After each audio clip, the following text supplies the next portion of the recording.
This is Pat McCormick speaking to you from the election headquarters of the combined radio networks. This is the time of year when all Americans in all sections of the country are engaged in one of their favorite pastimes, campaigning and electioneering. Our reporters are standing by around the country to interview various Americans and get their point of view about how they feel about the issues and the principal candidates for the presidency of the United States. For our first interview, we take you to New York City.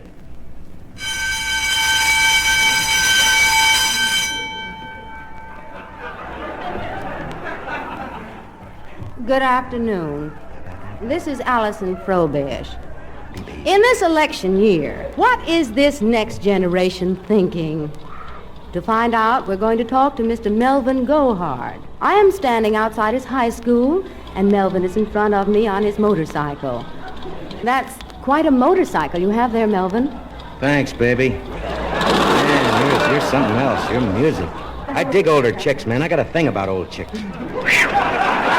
Wow. I mean, these high school kids are a drag, you know. They're... Wow. Now, while this isn't a political question, why do teenagers wear such tight pants? Well, I'll tell you something, baby. Like, I got a great body. And, it's beautiful. Look at them pectoral muscles. They're just lovely, Melvin. Bounce right out at you, don't they? I scared the principal. Snapped my fingers at him once, and he went, ooh, ooh, ooh. As a typical angry young man, what are some of the things that you advocate for this country? There's a lot of things, baby, that are bugging me. Well, tell us. I'm for free love, number one. I mean, it says that in the book, don't it? Love thy neighbor. Man, there's a chick next to me, 28 years old. But she's too much. She digs me, I come over and cut the grass and just hang around and stare at her. If there's more love, then there wouldn't be this horrible war. If you just love people, love them. I mean, really love them. Kiss them and hug them and grapple with them, everything. But I'll tell you another thing I'm for is examinations.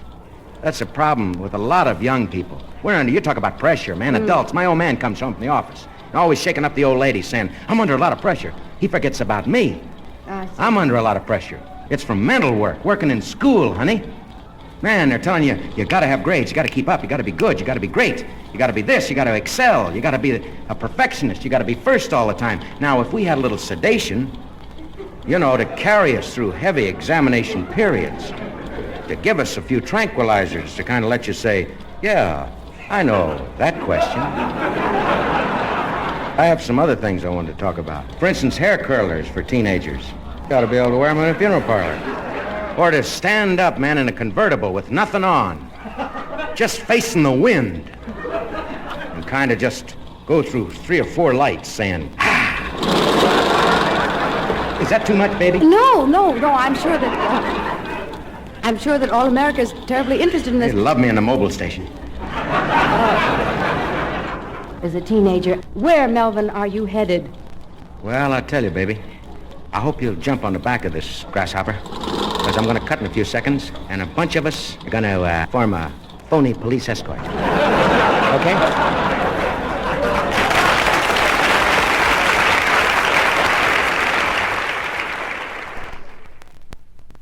Very few occupational groups swing more weight politically than the farmers. I am now standing in the barnyard of a typical farm for an on-the-spot interview with farmer Elwood P. Suggins. Here he comes now. Howdy to you. Oh, howdy, Farmer Suggins. You like to run over my dog there in the road. I'm so sorry. Get off of him, I'm terribly sorry. That's all right. Speaking of animals, how many do you have on your farm? We got about 127 Angus out there in that far pasture. Mm-hmm. And we've got about 2,000 chickens. A fowl farmer, in other words. That's one of them city funnies, ain't it?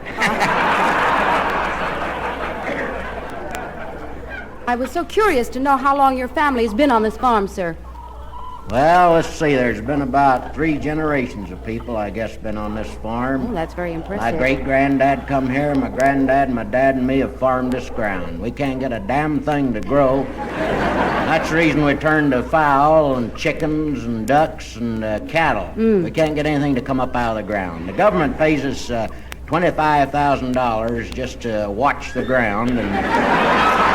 Then some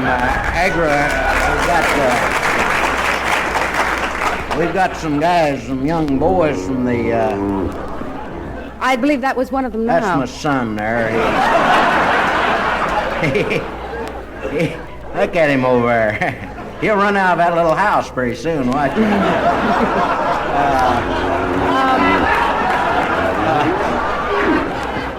That's just him doing an impersonation of a cow. I understand. Farmer Suggins, there have been rumors that a lot of you farmers are actually given money not to plant crops. Is that true? That's very true. I think I made that abundantly clear to you. I've built my house. I've got a $200,000 home here. That was through the government, and then we've got 2 cars, and my kid, my eldest boy, he's got a sports car. We've done all right in the swimming pool. I had a government man come out here the other day and told me that I couldn't grow cauliflower. I beg your pardon, you I couldn't grow cauliflower. And he told me, he said, we don't want you to grow any cauliflower. So we went in there to Sears and Roebuck and went into a refrigerator and got some of them plastic cauliflowers. And we put them up there in the field, about 100 of them, just to bug him.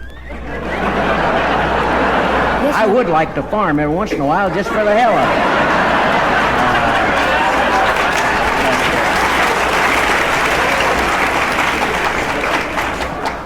Well, I was a guest on the Farm and Home Hour on local television. I didn't know what to say. I didn't know what to talk about. what do you store in those silos over there if you don't farm any crops? Well, we just put them up for effect, and got a lot of beer cans in that one. That other one, the kids just play in. Oh, I hear the dinner bell, but Mr. Suggins, you as a farmer, Yeah. what are you personally looking for in a presidential candidate this year? I'd like to see a man in there, preferably, that had some kind of farming background. And sometime during the election, if he just sat on a tractor, if he never did nothing else, just to sit on it and smile, hold a chicken under his right arm, pet a cow, do something for us. I see. We've had an awful lot done for us, but a little something more for us. In other words, you want an earthbound president. Earthbound president that would okay more migratory workers. This has been a very delightful interview, and I'm dying to try some of your farm food. You could use a little honey or a little light. I hope I didn't offend you. Oh, no, I'll tell you no. something. I'd like to take you right up through that field of golden wheat. It really isn't wheat. No? It's a big sign with a picture of wheat on it and show you a little family of quail. Oh, that's sweet. And then we'll just huddle there together. Could you stay over maybe a couple of days? I've taken a strong liking to you. We could put you upstairs next to where my aunt stayed. Well, thank I you. promise not to come upstairs. Thank You've you. heard them farm stories, haven't you?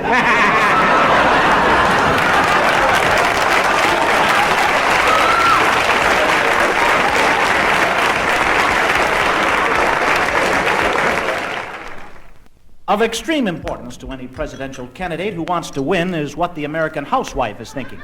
I'm standing in the kitchen of a typical American housewife we have selected at random, and we're going to ask her a few questions right now. What is your name, please, ma'am? My name is Mrs. Sally Sweetwater, and I live at 2325 Elm Drive. Just your name is enough. Thank you.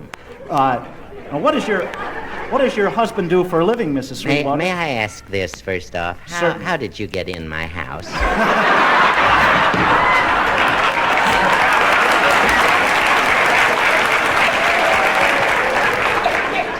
Your teenage son let me in with no questions asked. He would.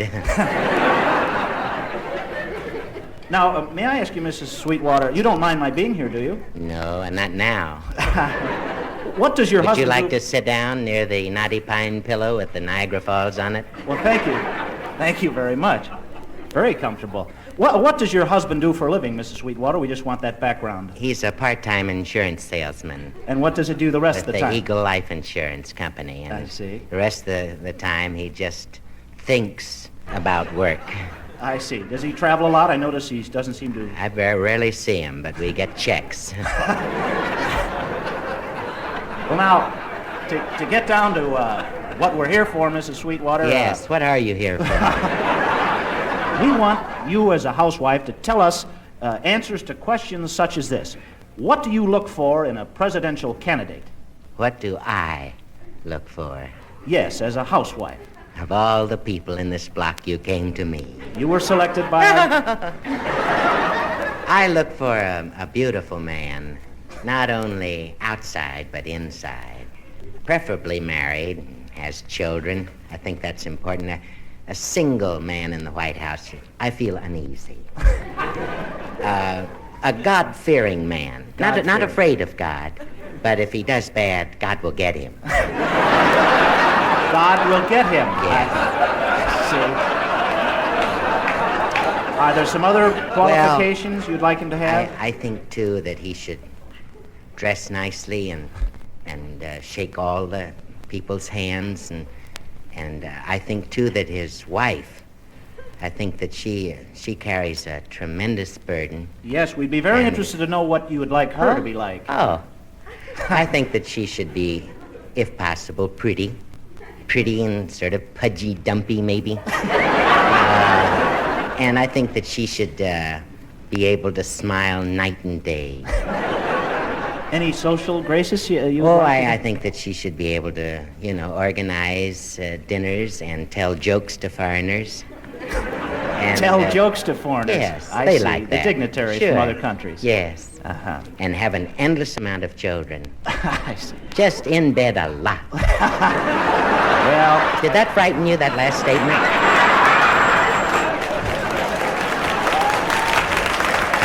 now, Mrs. Sweetwater, we'd like to ask you as a housewife about some of the issues that will be discussed during the election year here. What do you think of Vietnam? I just read Life magazine covers. That's think- where you get your knowledge of politics? That in itself is just a whole story. Is that your teenage son? Howard. We call him Howie. Howie. Howie. Howie. Howie. Oh, you got me doing it. When Howie grows up, would you like him to become president of the United States? Of course I'd like it. But I don't think he stands a chance. Why not? You see, he plays the piano in a cat house.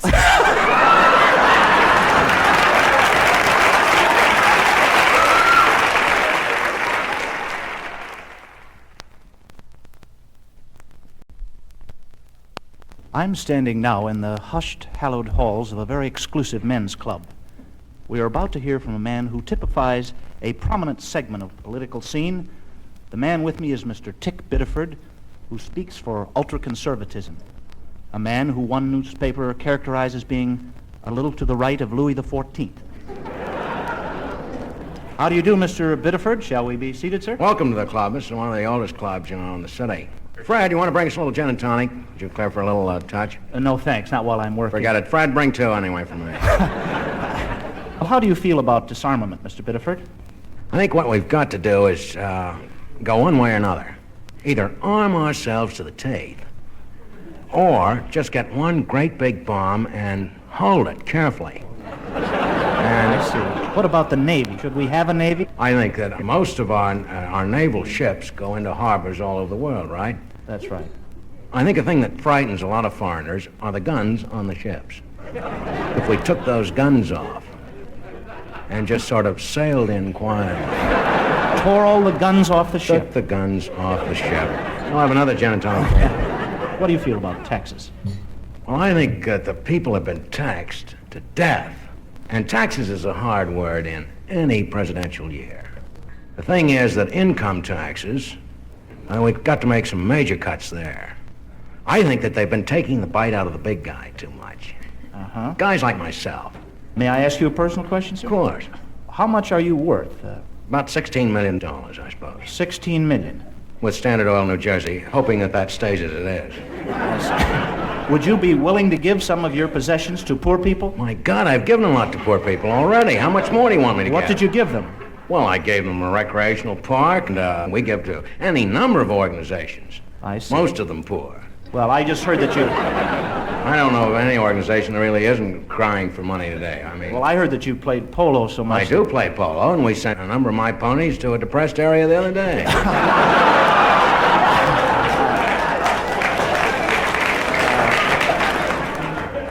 Sir, where did you go to school? I was privately tutored. Till I was 30. Then I just stepped out and said, now I've got it. I see. One final question. Yes? How would you sum up your political recommendations as a conservative?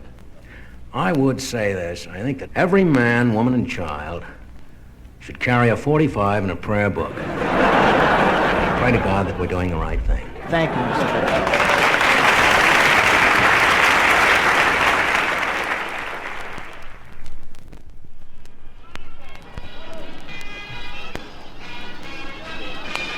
I'm speaking to you while walking alongside a parade.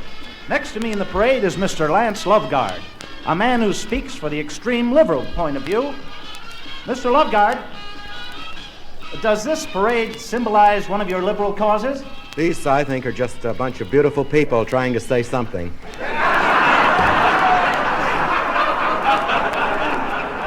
I see. Well, It's just a lovely parade, that's all, of folks. is there any purpose to the parade? Not necessarily. I see. They're not troublemakers, I'll tell you that. They're Mr. Lo- just carrying the flag and banners and I understand. beating a drum and playing music. I understand. I'll try and keep up with you as we walk along. Okay. We'd like to know, as an extreme liberal, what are your feelings about Medicare? Well, I think any sick person's got to get help. And I think that whether they be old or middle-aged or young, if something's the matter with you, physically or mentally, you've got to get help. And I think that a lot of doctors have just shut their doors to folks. And a lot of them have gotten greedy. Have you had trouble seeing a doctor, sir? Oh, a number of them. I see. They just don't know how to take me. But that's beside the point. Yes, well, let's get along to one I'm of speaking for everybody. Well, we're talking to you particularly for the liberal point of view, and Yes. we'd like to know how you feel about recognizing Red China. I don't think you can miss it. My God, it's a big play. I always wanted to visit Shanghai and kind of skip through the streets and maybe ride in one of those little rickshaws, you know. Yes, that's a lot of The fun. copy of National Geographic and just hope for the best. Sir, we'll move along to another political point here. How do you, as a liberal, feel about disarmament? I don't see any real reason for arms. It just seems that the world is armed to the teeth. Why? Everybody is just building. Don't get and too they want to excited, destroy. sir. Well, I'm not kidding. You see it everywhere. What about the national defense, space program, and things of that nature? I think a lot can be done just by talking. And just sitting at a quiet table with a drink of your choice and You recommend this for our national defense, then? for our defense, you silly savage. Oh, I'm sorry. I don't mean to be World impudent. for the world. Well, now, do you feel that the Communist Party should be outlawed in this country? No, but they've got to have tremendous revisions. Such as? Well, I mean, of course, I don't know. You have the Communist Party and the American Nazi Party, which they are always in front of some of the better movies. I've had a hell of a time trying to get into the theater.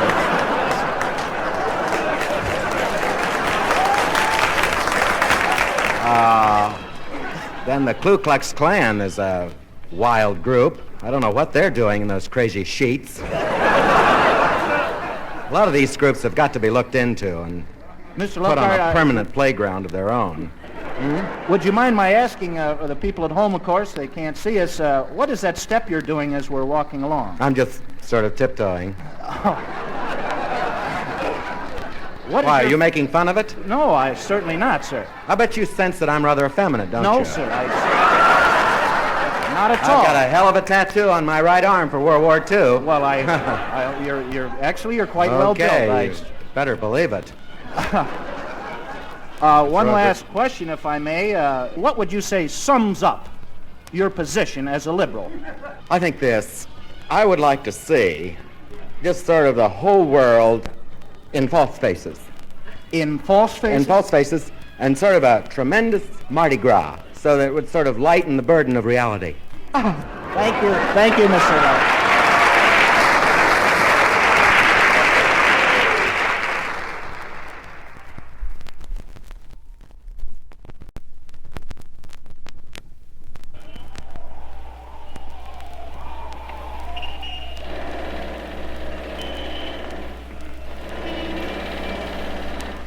This is your reporter, Eddie Eager. How does labor feel in this election year? What are some of the policies that the union leaders advocate?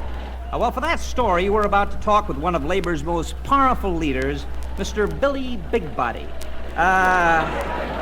Mr. Bigbody and I, for some reason, are balancing here on top of a building under construction. We're I'd say 35 stories above the street. About 37 and a half. We're 30. working on this half, and then we'll be a regular 38-story building. It's a rather strange place to hold an interview. Well, to let you understand what we're going through up here. We earn every damn dollar of it. A lot of people say, how much is that guy making up there, huh? And then Well, what do we you earn say? it. $17 an hour, boy, and it's tough. Mr. Bigbody, now you've been in labor for a long time. Ever since I can remember. Yes. Member of the working class, buddy. No work gloves for this clown.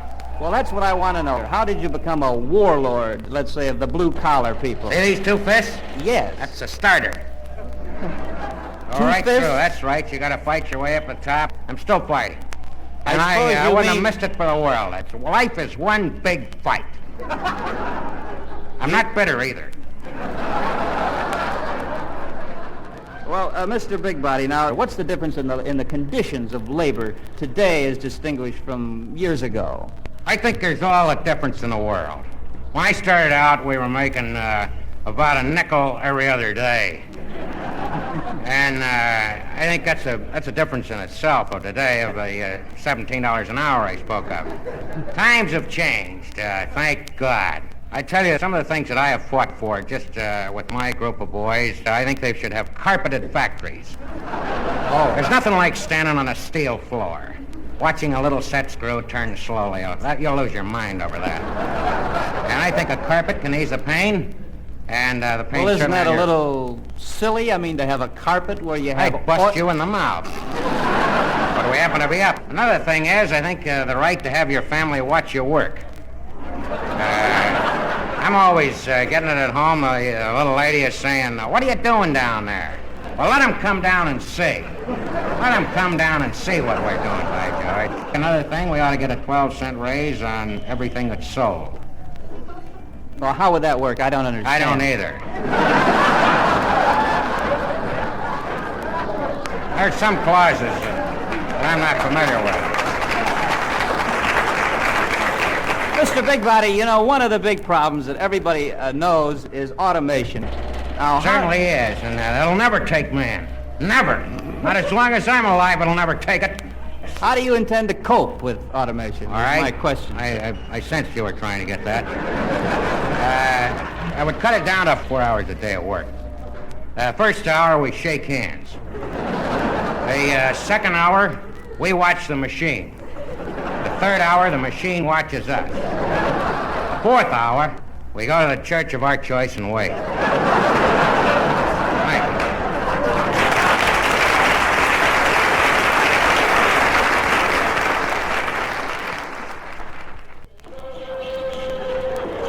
you. We live in a great big country that's truly become a melting pot for all nationalities. But the forgotten man in our country is the American Indian, the original American.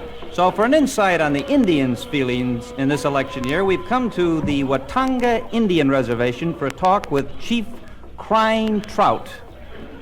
Masakwa tia na koe na tawa tino poatai no ukui na chikoana. What does that mean? Sit down. Chief, you don't mind if I call you Chief Crime? Chief Crying Trout. Get it right, white boy. How long have you been Chief? I have been chief now for 15 years. 15 years. And how did you become Chief? Ran over my brother in a Jeep.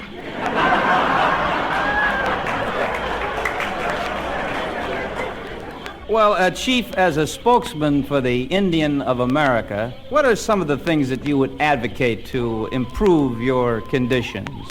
Well, one, we would like a couple of warehouses in Hong Kong. Beaded work is made in Hong Kong. Oh, I didn't realize. Oh, you didn't? Like most of the people didn't. Put that down in your magazine.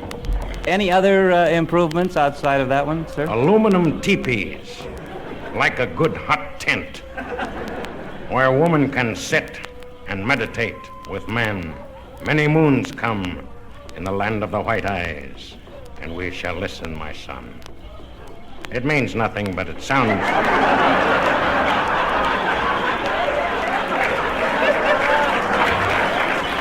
Well, since the Indian should have and does have a voice in naming the president... Let me say this, too.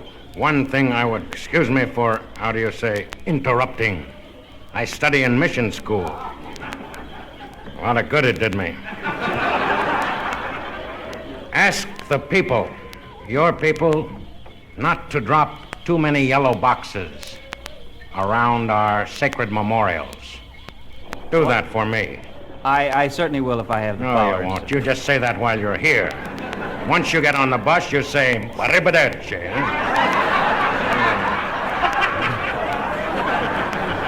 Since this is an election year, what kind of a man would you want to be president? I would like men from the land of the white eyes. Men with long golden hair to middle of back. Blue suit with yellow stripe down side. Bugle in right hand. And Colt made in Hartford. I like men like Custer. We knew where he was.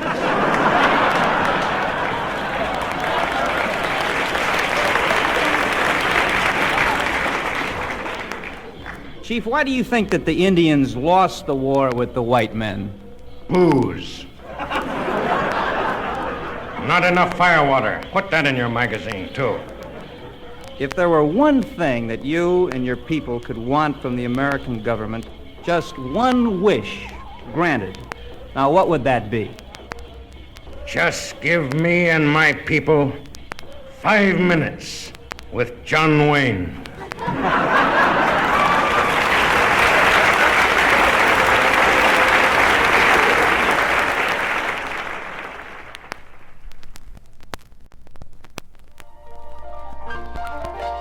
Certainly one of the most important segments of our society in an election year are the elder citizens, the people over 65. Right now we're going to tap the wisdom of one of these elderly citizens. Sitting next to me on the front porch of this old folks' home is Miss Granny Frickert. Call me Maudie. All right, Maudie. Before I ask you your views The on... gate attendant calls me Maudie. You're friendly with He's him. a nice young buck. Well, I was wondering, what's it like, Maudie, living here in this old folks' home? Look at the veins in my hand. They stand out. They tell a story, don't they? What are these people like in the old folks' home? I was wondering, what is that man doing down by the brook, for instance? Is that one of the... Don't. What is he doing down by the brook? Shame on you, Eddie. That's what's killing all the fish. I guess that's one of the activities here. That's the thing I'd like to talk about, conservation. What are your views on conservation? That's one of them. I see. Maudie, I suppose you're quite interested in the progress of the Medicare bill that's before us? Yes, I am. We're not getting no help at all. We have a young doctor come up with a little capsule of sugar pills, and he says, "How are we all feeling today?" And we all go, "Ooey, ooey." He looks at his clock and cuts. That's the extent of That's the extent of our therapy, medicine, and everything. Wow. They're just waiting for us to turn in, that's all. They don't fool me. Doesn't sound fair. Boy, it doesn't sound fair. It's ridiculous. Actually, you look in quite good shape. I feel like a bandit. What would you like to see in a presidential candidate, Granny? I'd like to see a vigorous man with a lot to say, a strong man, fella that's kind of, a swinger. You know what I mean by that, don't you? A swinger? A swinger. An active person socially, is You that it? better believe it. Active? You're putting me on. How old are you? Well, we're on the air, Granny. How old are I? Couldn't care less. How old are you? Well, I'm 36. Wonderful. I'll see you down by the brook. You like to have an old lady kiss you? Not while he's down there. Well, listen, Granny. Sweet man. What are some of the things in this election year that you would advocate as an old person? What would you like done for you? I'd like some money sent to me regularly, other than Social Security. My God, you can't feed sparrows on that cash. I'd like about an even 10 grand a year. I don't want to always go to Fort Lauderdale for a weekend, especially in July. I see. My nephew always sends me down there to some little motel, lets The me low sit out rates. in a camp chair. That's no fun. I want to see the world. What would you do with your 10 grand? That's my business. I'd blow it in any direction I wanted to. I haven't got too much time. I'm 91 years old. Are you thinking of buying a business? I'd or- like to buy a young boy. I see. I'm a hip old lady. There's nothing decayed up here. No, I don't Not think so. upstairs. I'm afraid to ask From here this. on down, gangbuster. Let's go skinny dipping. What do you say? Kind of shake you up, doesn't it? Huh? Well, Granny, Are we're... you church people? Huh? One more thing, Granny. If I were the president standing right here in front of you, what would you say to me? I wouldn't say anything. I'd just kiss you till I drop. I'm a horny old woman.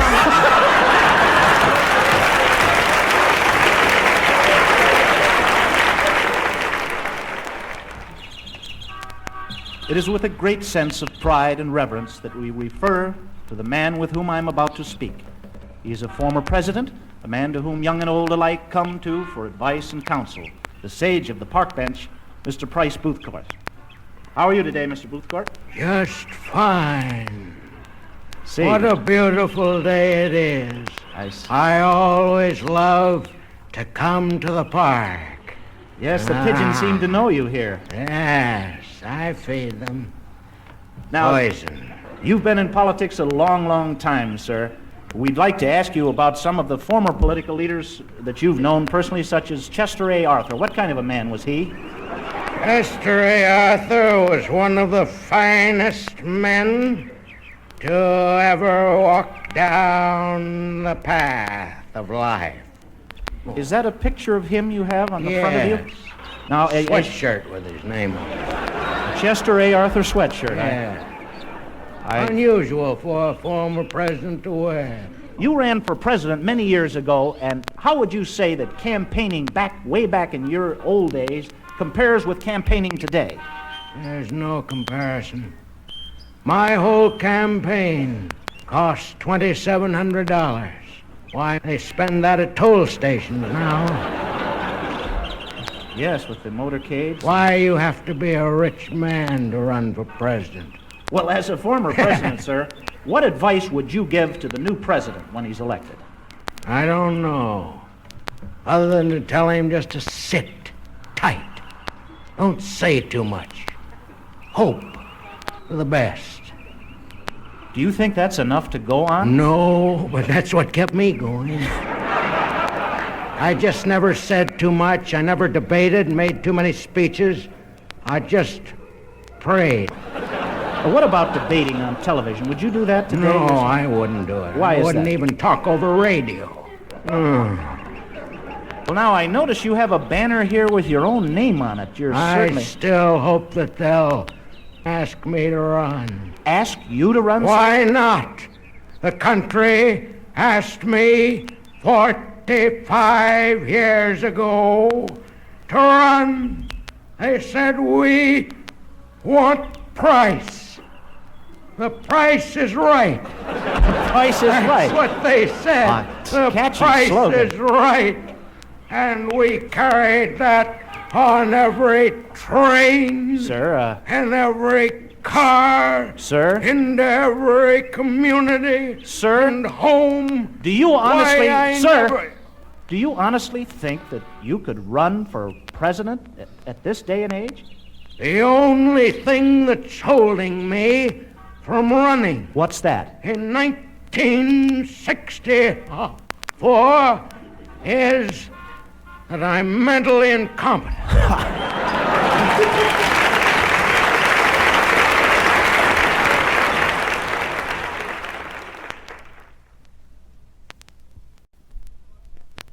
This is broadcast headquarters, and we now have word that the convention has selected their presidential nominee. The nominee is about to make his acceptance speech and will be introduced by the party chairman, so take it away, Convention Hall. Ladies and gentlemen, ladies and gentlemen, ladies and gentlemen, occasionally in history a man comes along who is dedicated to the ideals of the human race. A man not only dedicated, but endowed with the gifts of statesmanship, of brilliant intellect, and the zeal for justice that gives man a new dimension of dignity. I give you such a man, the man our great party has chosen to be its standard bearer. The next President of the United States, Mr. Daniel Douglas Ditto!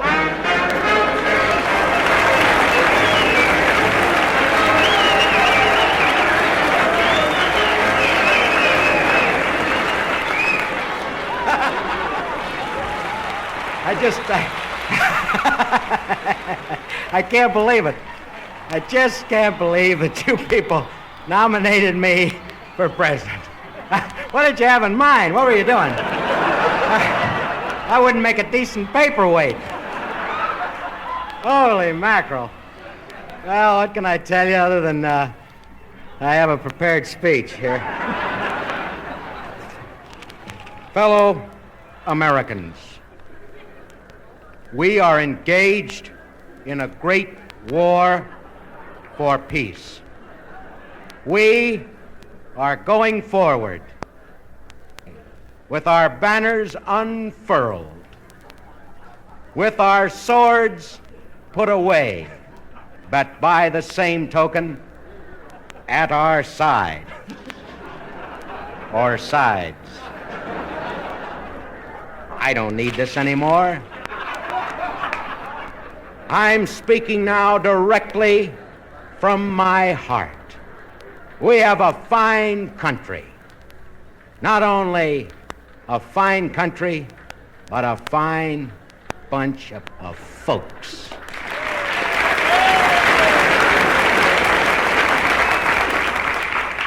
Sure, we've got problems, but we can solve those, can't we, gang?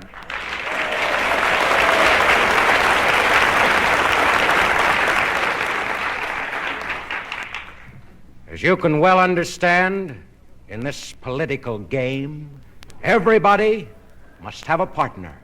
I chose my partner in college. And here she is tonight. This is so exciting, and particularly since we were this far away from getting a divorce.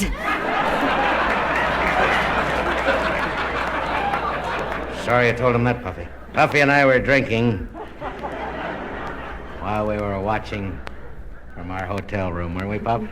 Yeah. Let's tell them. Let's level with them. We were gassed. Huh? Weren't we squeezing one another and kissing, cutting up? I thought we the were... kids all there, boy, throwing stuff out of the windows. Let's level with them. Let's let them in on what we were doing. Not just sitting there dignified in a tuxedo. What the hell? How did we know in our wildest moments that we'd be Mr. and Mrs. President? Holy God. But here we are. And my old friend, Alan Gooleby, been my campaign manager. God bless you, Alan. Thank you, Daniel. And you know, before I became your manager, I was a newspaper man. Yes. And I would And be a a good little one. remiss if I didn't take advantage now to be the first man to interview you as the presidential candidate, you and the missus. I wouldn't want it any other way. Well, Deborah? Call her Puffy. Puffy, Yes, are you do. concerned at all that there might be a war during your husband's 4 years in Oh, office? not at all. No, actually, we don't believe in war of any kind because, let's face it, hostility is no longer chic. I see. Well, now, how do you plan to help your husband during the campaign, Puffy? Well, in every possible way I can. I am reminded of one of my favorite quotes. Ah, bless you, Puffy. Whither he goest, I will lead the way. Thank you, Puffy. Tell us, Dan. Her family has a fortune.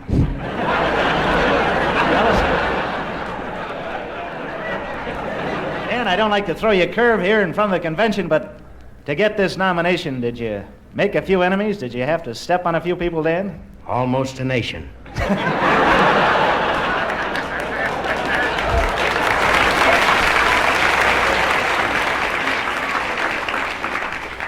Well, Daniel Douglas Diddle, tell me, Dan, now that you're the nominee, you've been selected, the party has made their call, I suppose you're ready now to go out there and hit that long, tough campaign trail.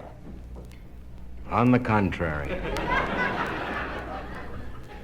No, I'm going to level with you, and I'm going to level with the people. You remember that dinner back in Detroit? Very successful. $200 a plate. Well, we're going to take all that money and go on a world cruise.